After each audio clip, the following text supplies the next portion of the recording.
तो मैं सबसे पहले अपने बारे में बता देता हूँ। मैंने एमटीएस 2025 दिया था, जिसमें मेरे मार्क्स 119 हैं और जिसमें मेरे इंग्लिश में आउट ऑफ आउट हैं और जीएस में 44 मार्क्स हैं। और अभी तक एमटीएस 2025 का रिजल्ट नहीं आया है, तो it's gonna be my first and last study video for MTS 2026। तो सबसे पहले मैं सबसे पहले अपनी स्ट्रेटजी बता देता हूँ, जो मैंने खुद ने फॉलो की है। जो सोर्सेज हैं मैं बता देता हूँ, जो मैंने खुद ने फॉलो की है। तो मैं सबसे पहले बता देता हूँ तो मैं सबसे पहले वो चीज़ें बता देता हूँ जो मैंने खुद ने फॉलो की हैं। सबसे पहले इंग्लिश की बात करते हैं। इंग्लिश में बुकअप के लिए मैंने सबसे पहले रोज़ ब्लैक बुक पढ़ना स्टार्ट किया, और ग्रामर के लिए नाइक बैच से संजीव सर से पढ़ा था। और बाद में जो एग्ज़ाम होते गए, जैसे 2025 में जो एग्ज़ाम हुआ था, सबसे पहले सिलेक्शन फेज़ का हुआ था, उसके बाद स्टेनो का हुआ था, फिर उसके बाद सीजीएल हुआ था, फिर उसके बाद सीएचएसएल हुआ, और ऐसे ही मतलब बहुत सारे एग्ज़ाम होते गए जिनमें इंग्लिश आती थी। उनके हॉट टॉपिक्स जो बार बार रिपीट हो रहे थे हर एक एग्ज़ाम में, वो मैंने संजीव सर से कवर किए और फिर ऐसे इंग्लिश करी। और एक दो टीचर जैसे अमन सर हैं, अमन वशिष्ठ सर, उनसे आप प्लेलिस्ट बेसिक से पढ़ सकते हो, मैंने भी वो पढ़ा था। और इंग्लिश में वोकैब तो थी, और एडिटोरियल इंग्लिश में रीडिंग कॉम्प्रीहेंशन के लिए एडिटोरियल, अगर हो सके तो एडिटोरियल पढ़ने की ट्राई करो। अगर नहीं पढ़ पाते तो निमिता बंसल मैम का एडिटोरियल क्लास देखने की कोशिश करो, और मॉक टेस्ट ज़्यादा से ज़्यादा लगाओ, तभी शायद जो इंग्लिश में आउट ऑफ आउट मार्क्स हैं मेरे, तभी आ पाएँ। मैं तुम्हें बाद में स्क्रीनशॉट दिखा दूंगा जो मैंने मॉक टेस्ट दिए थे, या जो एमटीएस 2025 के लिए मैंने जितने मॉक टेस्ट दिए, मैंने करीब 300-350 प्लस मैंने मॉक टेस्ट दिए हैं। ओवर पूरे मॉक टेस्ट मतलब दोनों सब्जेक्ट को मिला के, इंग्लिश और जीएस को मिला के, और सेक्शनल वाइज भी बहुत सारे दिए हैं, इंग्लिश के भी दिए हैं और जीएस के भी दिए हैं। खासकर इंग्लिश की ज़्यादा दिए थे मैंने सेक्शनल वाइज, जिसके कारण मेरी रीडिंग कॉम्प्रीहेंशन ठीक हुई। और पीक्यूआरएस की प्रैक्टिस मैंने सीजीएल के पीवाईक्यूज, सीएचएसएल के पीवाईक्यूज, सिलेक्शन पोस्ट के पीवाईक्यूज, जीडी के पीवाईक्यूज, सारे एसएससी के सारे एग्जाम के पीवाईक्यू मैंने लगा लिए थे। तो मेरे जो पीक्यूआरएस थे, जो पीक्यूआरएस पहले एमटीएस 2025 में नहीं आए थे, वो 2024 में नहीं आए थे, लेकिन 2025 के एग्ज़ाम में वो आए थे। तो उससे मेरा एक फ़ायदा हुआ कि मैं पीक्यूआरएस सही करके आ पाया। अगर मैं उनको नहीं पढ़ के जाता लास्ट टाइम में छोड़ देता, या लास्ट टाइम के लिए ही छोड़ देता, करता ही नहीं, तो शायद मेरे पीक्यूआरएस गलत हो जाते और आउट ऑफ आउट मार्क्स नहीं आ पाते। रीडिंग कॉम्प्रीहेंशन हो गया, एडिटोरियल करना रीडिंग कॉम्प्रीहेंशन के लिए बुकैब के लिए ब्लैक बुक बेस्ट है। और संजीव सर से पढ़ सकते हो, संजीव सर का कोर्स पढ़ सकते हो, फ्री में यूट्यूब पे अवेलेबल है, या फिर अमन सर की प्लेलिस्ट देख सकते हो। और ज़्यादा कुछ खास चेंज हुआ नहीं है मतलब सिलेबस में।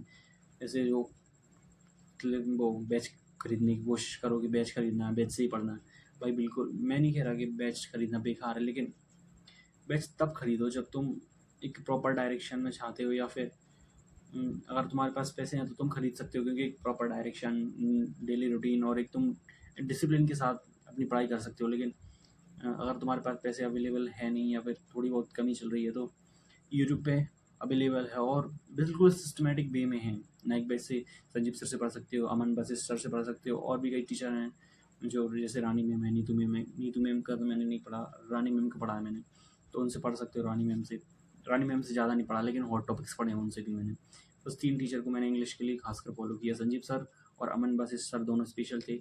और जो बुक मैंने इंग्लिश के लिए पढ़ी थी, वो थी नीतू मैम की वॉल्यूम 1 बुक, जो सिर्फ ग्रामर के कॉन्सेप्ट के लिए थी। मैंने नोट्स नहीं बनाए थे इंग्लिश के, और बस ये इंग्लिश के लिए स्ट्रेटजी थी जो मैंने फॉलो की। और तुम्हें भी मैं यही बोलना चाहूँगा कि ज़्यादा से ज़्यादा मॉक टेस्ट लगाओ, अपना सिलेबस कंप्लीट करो। जहाँ भी तुम्हें दिक्कत आ रही है, उन चीज़ों को अपने मॉक टेस्ट के थ्रू एनालिसिस करो, और उन गलतियों को लिखो जिसे तुम उन्हें बार बार ना दोहराओ। जैसे कि जो चीज़ें बार बार रिपीट होती हैं, उनको कोशिश करो कि उनको लिख के कभी भूलने की कोशिश ना करो, या ऐसी सिली मिस्टेक्स मत करो जो शायद तुम्हें आउट ऑफ इंग्लिश स्कोर करने में मदद ना कर पाए। और एक चीज़ जो शायद एक ही वीडियो में कवर करना चाहूँगा दोनों सब्जेक्ट को लेकर, जीएस और इंग्लिश की। अभी मैं इंग्लिश की बात कर रहा हूँ, तो इंग्लिश में एक चीज़ और बता देता हूँ, मेरे आउट ऑफ आउट मार्क्स आए हैं, इसका ये मतलब नहीं है कि मैं इंग्लिश में कुछ एक्सेप्शनल परफॉर्म किया मैंने। सिर्फ ये मेरी थोड़ी बहुत हार्ड वर्किंग, थोड़ी बहुत मेरी स्मार्ट और थोड़ा बहुत मेरा लक। और उस टाइम कुछ एक भी वर्ड जो मुझे शायद मुझे आता ना हो या मैंने कभी पढ़ा ही ना हो, ऐसा आ जाता तो शायद मेरे मार्क्स आउट ऑफ आउट ना आ पाते। उसमें एक मेरी स्क्रिप्ट में एक ऐसा क्वेश्चन पूछा था शायद जो जिसमें मेरे को कन्फ्यूज़न था, लेकिन जो मैंने पढ़ा था या जो मेरी इतने इतने दिनों की मेहनत थी, इतने महीनों की मेहनत थी, जो शायद उस दिन मुझे एलिमिनेशन टेक्निक में काम आ गई। उससे मैंने 3 ऑप्शन हटा दिए जो मेरे को कन्फर्म नहीं पता था, लेकिन उनका कन्फर्म पता था कि ये ऑप्शन नहीं हो सकते। तो मैंने वो चीज़ कर ली और वो 2-3 क्वेश्चन ऐसे थे जिसमें मेरे को डाउट था, लेकिन वो मैंने एलिमिनेशन टेक्निक के थ्रू हटा दी, एलिमिनेट कर दी और उसमें आउट ऑफ आउट आ गए। और आउट ऑफ आउट तुम्हारे भी आ जाएँ, ये शायद लक की बात है। लक की बात थोड़ी बहुत कहूँगा कि हाँ, लक मैटर करता है। ख़ासकर इंग्लिश में भी लक मैटर करता है। कुछ ऐसे वर्ड जो शायद तुमसे पूछें या ऐसी चीज़ें तुम्हारी स्क्रिप्ट में आ सकती हैं जो शायद किसी और की स्क्रिप्ट में ना आई हों, या उसने आउट ऑफ आउट स्कोर किया हो। ज़रूरी नहीं है कि तुम्हारी स्क्रिप्ट में आई हो, लेकिन तुम उन गलतियों को आउट ऑफ आउट नहीं कर पा रहे, तो उन गलतियों को जीएस में कवर कर सकते हो, या फिर तुम जीएस में भी कवर नहीं कर पा रहे, या तो तुम्हारी स्क्रिप्ट हार्ड होगी तो तुम्हें नॉर्मलाइजेशन में कहीं ना कहीं फ़ायदा मिल ही जाएगा। तो ये रही इंग्लिश की बात जो मैंने अभी की। अभी बात करते हैं हम जीएस की। जीएस के लिए मैंने नवीन सर से पढ़ा था। जीएस के लिए मैंने नवीन सर से पढ़ा था, जो नवीन सर ने पढ़ाया, जो नवीन सर ने उनके नायक बैच में पढ़ाया था। जैसे हिस्ट्री पढ़ाई उन्होंने, पॉलिटी पढ़ाई, हिस्ट्री पॉलिटी, जियोग्राफी एक मैम ने पढ़ाई है, जियोग्राफी मैंने वहाँ से पढ़ ली थी, लेकिन वो उन्होंने इतना अच्छा नहीं पढ़ाया था। ठीक है, कर सकते हो, लेकिन पॉलिटी इकोनॉमिक्स मैंने वहीं से करी थी, नायक बैच से। History, polity, geography, economics, science मैंने वहीं से करी थी, नाइक बैच से। वो केमिस्ट्री भी मैंने वहीं से करी थी। केमिस्ट्री हिंदी मीडियम वालों के लिए बता रहा हूँ कि हिंदी मीडियम वाले अभी नायक बैच से थोड़ा बहुत कर सकते हैं। फिर उसके बाद भी जो चीज़ें और बताऊँगा जो शायद मैंने नहीं फॉलो की थी, लेकिन बता दूँगा कि हाँ, क्या कर सकते हो। और हिस्ट्री, पॉलिटी, जियोग्राफी, इकोनॉमिक्स हो गई, साइंस भी हो गई। स्टैटिक जी के नवीन सर बेस्ट है हिंदी मीडियम वालों के लिए, क्योंकि उन्होंने ऐसी ट्रिक्स बताई हैं जो शायद तुम्हारे ओवरऑल स्टैटिक जीके के पोर्शन को बहुत स्ट्रॉन्ग बनाती हैं। और उनकी स्टैटिक जीके की बुक भी परचेज़ कर सकते हो तुम।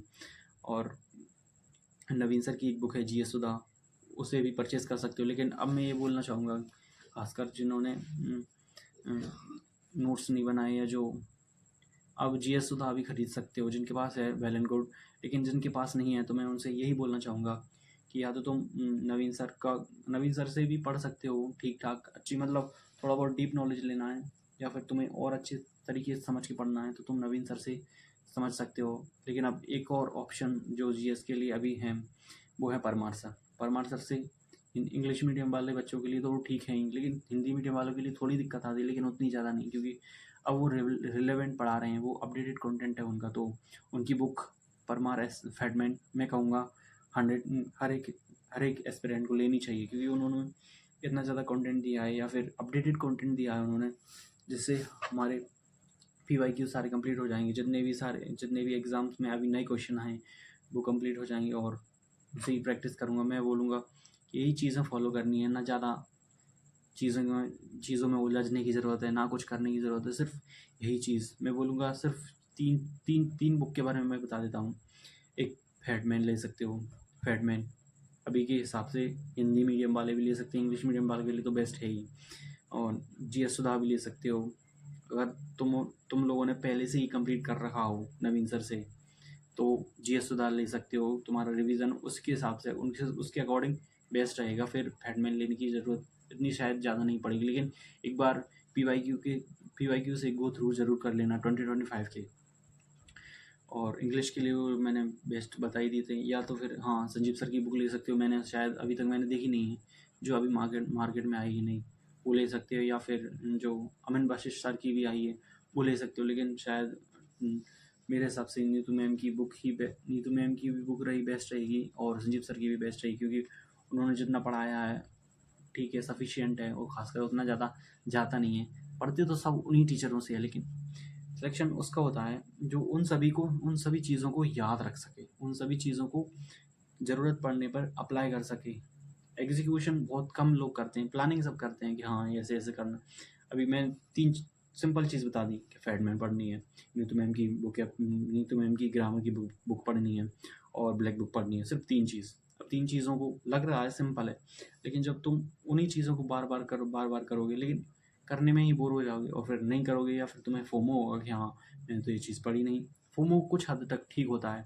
कई बार तुम्हें फोमो के चक्कर में नई चीज़ों से इंट्रोड्यूस होते हो, जैसे तुमने कुछ नई चीज़ करी, नई नई नई जगह, नई प्लेटफॉर्म से मॉक टेस्ट लगाए, तो नई चीज़ सीख सकते हो, थोड़ा बहुत और इम्प्रूव हो सकते हो कि हाँ, ये क्वेश्चन तो मैंने कभी देखा ही नहीं था, तो ये मेरा क्वेश्चन गलत हो गया। भले ही वो सिंपल हो, लेकिन तुमने मॉक टेस्ट में वो गलत कर दिया, तो शायद तुम उससे बहुत कुछ सीख भी सकते थे। लेकिन मैं यही बोलना चाहूँ कि अभी, और हाँ, करंट अफेयर के लिए स्पीडी पब्लिकेशन की जो शायद 6 महीने या 1 साल की जो मैगज़ीन टाइप निकलती है, तो वो मैगज़ीन टाइप से ले सकते हो, ऑफ़लाइन भी मतलब ऑनलाइन ले सकते हो, वो क्या बोलते हैं उसको, ऑफ़लाइन भी वो सॉफ्ट कॉपी हार्ड कॉपी भी ले सकते हो। मेरे हिसाब से हार्ड कॉपी बेस्ट रहेगी, क्योंकि मैंने तो ली नहीं थी, मैंने मोबाइल से ही पढ़ा था। सॉफ्ट कॉपी से भी पढ़ सकते हो, हार्ड कॉपी मेरे हिसाब से बेस्ट रहेगी, क्योंकि डिस्ट्रैक्शन से बच सकते हो तुम। ज़्यादा से ज़्यादा ट्राई करो कि पीडीएफ से ना पढ़ने की ही कोशिश करो, क्योंकि अगर तुम्हारे पास सिर्फ मोबाइल है तो बहुत दिक्कत आ सकती है, क्योंकि फोकस करने में, कंसंट्रेट करने में आंखों पे भी जोर पड़ता है। तो मैं बोलूँगा कि हार्ड कॉपी से ही पढ़ने की कोशिश किया करो ज़्यादा से ज़्यादा। अब हम मॉक टेस्ट की बात कर लेते हैं। मॉक टेस्ट तुम्हें लगाने हैं, सेक्शनल वाइज मॉक टेस्ट लगाने हैं। इंग्लिश की ज़्यादा से ज़्यादा मॉक टेस्ट लगाने की कोशिश करो, और जीएस में हिस्ट्री पॉलिटी हिस्ट्री में करो, मॉडर्न हिस्ट्री और मिडिवल हिस्ट्री। एंशिएंट कर सकते हो, एंशिएंट भी करो, लेकिन उसमें मेन चीज़ें करो, जो शायद ऐसे क्वेश्चन हैं जो किसी से ही नहीं बनते, तो वो किसी से भी नहीं बनेंगे, पर बन सकते हैं। ज़्यादा से ज़्यादा वो चीज़ करो जो स्टैंडर्ड है, जो कन्वेंशनल चीज़ें हैं, जो सभी लोग कर रहे हैं, वो चीज़ें तो करो कि हाँ, उससे जो क्वेश्चन तुम सही करो तो दूसरे वाला भी सही कर रहा हो, तो तुम्हारा वो क्वेश्चन गलत नहीं होना चाहिए। ऐसी चीज़ें करो, मतलब एक्सेप्शनल परफॉर्म करने के लिए थोड़ी बहुत एक्सेप्शनल पढ़ाई करनी ही पड़ती है। और ख़ासकर एमटीएस जैसे एग्ज़ाम में सिर्फ वनडे एग्ज़ाम होता है, और सिर्फ 2 सब्जेक्ट क्वालिफाइंग हैं, 2 सब्जेक्ट ही आपकी जॉब को सिक्योर, जॉब को स्टेबल करती हैं, या तुम्हें सिलेक्शन दिला सकती हैं। तो खासकर इसमें थोड़ा लक भी मैटर करता है, मैं मानूँगा, बहुत हद तक मानूँगा। और अभी भी मेरा रिज़ल्ट नहीं आया, तो मुझे भी नहीं पता मेरा सिलेक्शन होगा या नहीं, लेकिन मार्क थोड़े से डिसेंट हैं, तो लग तो रहा है कि हाँ, हो जाए। अब मॉक टेस्ट की बात कर लेते हैं। मॉक टेस्ट इन दोनों सब्जेक्ट के लगा लें। रीजनिंग में तो तुम कर ही लोगे, रीजनिंग में मतलब 20 क्वेश्चन में से 40 क्वेश्चन होते हैं मैथ और रीजनिंग के, तो तुम्हें सिर्फ 12 से 13 क्वेश्चन ही ठीक करने हैं। 12 से 13 क्वेश्चन ओबीसी वालों के लिए, और सब मतलब जनरली 12-13 क्वेश्चन ठीक हो जाएँ तो। लेकिन ज़्यादा से ज़्यादा कोशिश करो कि ज़्यादा से ज़्यादा ही मार्क्स लाने की कोशिश करो। खासकर अगर तुम्हें सीजीएल के लिए प्रिपेयर नहीं कर रहे हो, तो तुम थोड़ा स्किप कर सकते हो, और सीजीएल के लिए प्रिपेयर कर रहे हो तो भाई मैथ तो पढ़ो ही पढ़ो। और खासकर मैं बोलना चाहूँगा कि जो भी लोग सीजीएल के लिए प्रिपेयर कर रहे हैं, लेकिन एमटीएस उनका फर्स्ट प्रेफरेंस है, तो मैं बोलूँगा मैथ्स 1 घंटे 2 घंटे पढ़ो ही।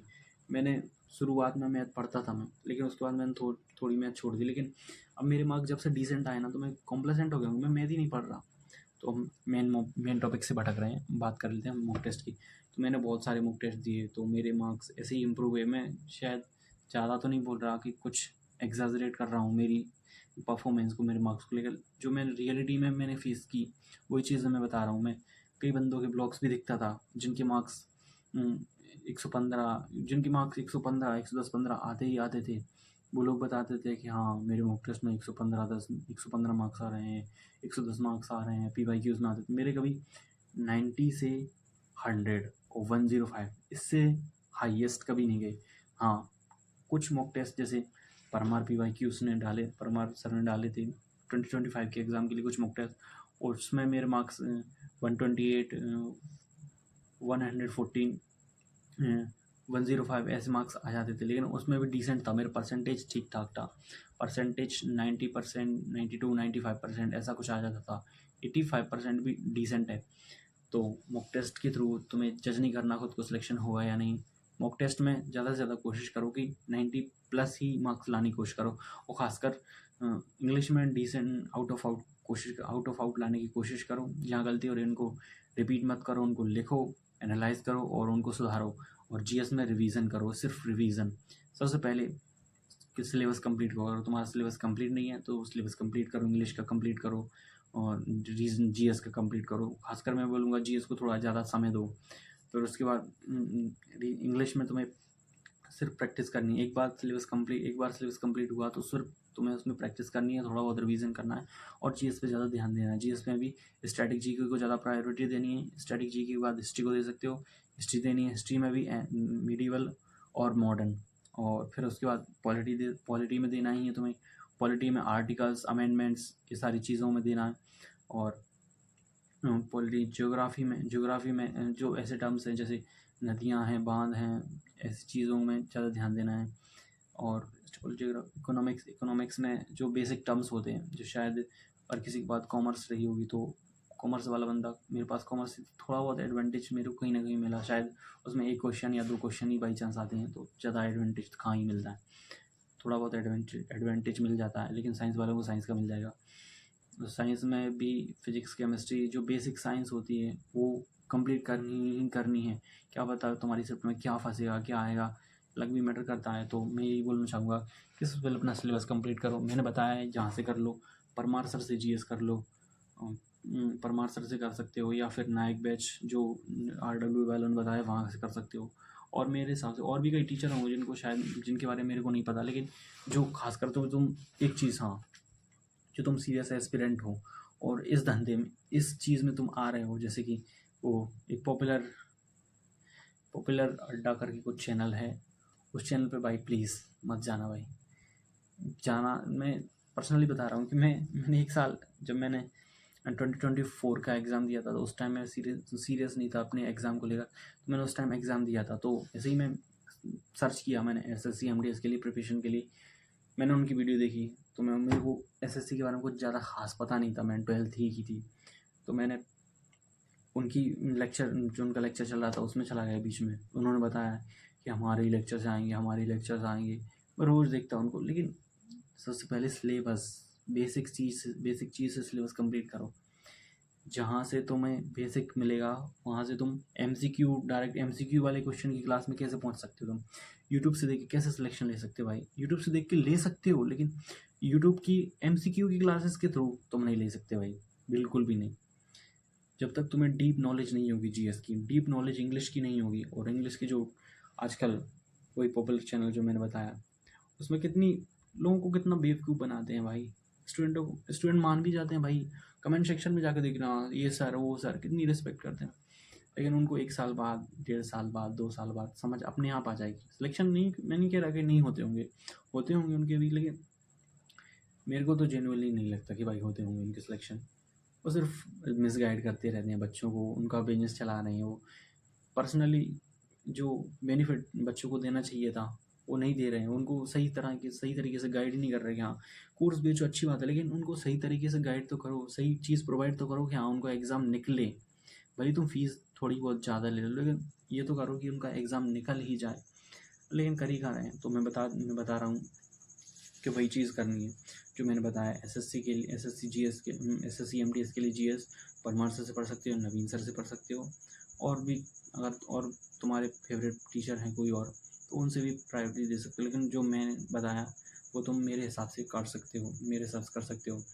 और मॉक टेस्ट जो मैं अभी शायद लास्ट में 1-2 मेरे स्क्रीनशॉट लगा दूंगा जितने मैंने मॉक टेस्ट दिए थे। और परमार सर वाले भी लगा दूंगा जो मैंने परमार सर से दिए थे। सेक्शनल वाइज भी दिए थे। और मेरे मॉक टेस्ट में कितने मार्क्स आते थे PYQs में और नॉर्मल मॉक टेस्ट में। तो बस, और मैंने GS में सारे एग्ज़ाम के PYQs कवर किए थे, सारे एग्ज़ाम के। और एग्ज़ाम हो गए थे, उसके बाद मैंने उनके नोट्स बनाए थे PYQs के। जैसे CGL 2025 हुआ तो मैंने CGL 2025 के बाद दिल्ली पुलिस की GS मैंने रिटर्न नोट्स बना लिए थे। फिर उनका थोड़ा बहुत रिवीजन किया, मैंने सोचा, लेकिन इतना ज़्यादा भी नहीं करना। जो बेसिक चीज़ें उसको तो कवर करनी है, लेकिन थोड़े बहुत कर सकते हो, देख सकते हो कि हाँ पेपर कैसा आ रहा है इस साल पैटर्न कैसा रहा है GS का, इंग्लिश का, वो एनालाइज कर सकते हो मॉक टेस्ट के थ्रू। और एक लास्ट में कुछ मोटिवेशनल टाइप की चीज़ें मैं तुम्हें बताने जा रहा हूँ, सो प्लीज़ ध्यान से सुनना। जब मैं प्रिपरेशन कर रहा था तो उस टाइम का मैं एक फ़ोटो लगा देता हूँ। उस टाइम में ना मैं इतना ज़्यादा मतलब मैं अपने गोल को लेकर इतना ज़्यादा ऑब्सेसिव था ना कि मैं जब भी मैं प्रिपरेशन करता था तो वो सिर्फ मेरे दिमाग में चलता था। जब भी मैं पढ़ने के बाद थोड़ा बहुत नैप लेता तो दिमाग में वही चीज़ चलती है। जैसे परमार सर का लेक्चर लिया मैंने, तो परमार सर की कुछ बोल रहे हैं, कुछ चीज़ें मॉक टेस्ट में कुछ गलती हो गई तो वही सारी चीज़ें चलती रहती। अभी तुमने बुक है पढ़ी 1 घंटे 2 घंटे या दिन भर जो भी तुमने पढ़ाई की, तो वही सारी चीज़ें चलती रहती। खासकर दोपहर में, जब दोपहर में तुम बहुत देर से पढ़ रहे हो, सुबह से पढ़ ही रहे हो, जब 12-1 बजे दोपहर में तुम नैप लेते हो थोड़ा 30 मिनट का 1 घंटे का, तो वही सारी चीज़ चलती रहती। तुम्हारे दिमाग में वोकैब रिपीट होती रहती है। कुछ चीज़ें जो फैक्चुअल चीज़ें रहती हैं जिसमें वो सारी चीज़ें रिपीट होती रहती हैं। तो दिस इज़ कॉल्ड ऑब्सेशन। और यही ऑब्सेशन तुम्हारे तुमको अलग, दूसरों से अलग बनाएगा और तुम्हें सिलेक्शन ज़रूर दिलाएगा। चाहे आज दिलाए, आज नहीं दिलाएगा तो शायद कल दिलाएगा। किसी भी एग्ज़ाम में दिला सकता है, CGL, MTS में। खासकर मैंने MTS को लेकर इसलिए बताया क्योंकि मैंने MTS ही दिया और मेरे इससे पहले ही मैंने 2-3 एग्ज़ाम दिए, उसमें मेरा खास परफॉर्मेंस नहीं था। खासकर इंग्लिश में ठीक था, GS में ठीक था, लेकिन उसमें मैथ्स आती थी तो मैथ्स में थोड़ा मैं वीक हूँ। तो मैथ्स के लिए मैंने इतना ज़्यादा प्रिपेयर नहीं किया था, तो मेरे मैथ्स में बहुत कम मार्क्स थे। उसकी वजह से थोड़ा मेरा 10-15 मार्क्स से सिलेक्शन रुक गया उसमें मैथ्स की वजह से। और सिर्फ यही चीज़ मैं तुम्हें बताना चाहता हूँ। और हाँ, बस यही चीज़ है मेरी स्ट्रैटेजी जो मैंने बताई अभी तक। और तुम्हें अच्छी लगी, मैं अपने दिल से बता रहा हूँ कि हाँ भाई तुम्हें क्या करना चाहिए, कैसे चीज़ों को फॉलो कर सकते हो। और मुझे नहीं पता कि मैंने गलत बोला या सही बोला, यही है मेरी तरफ से strategy. So please subscribe my channel if you like my video.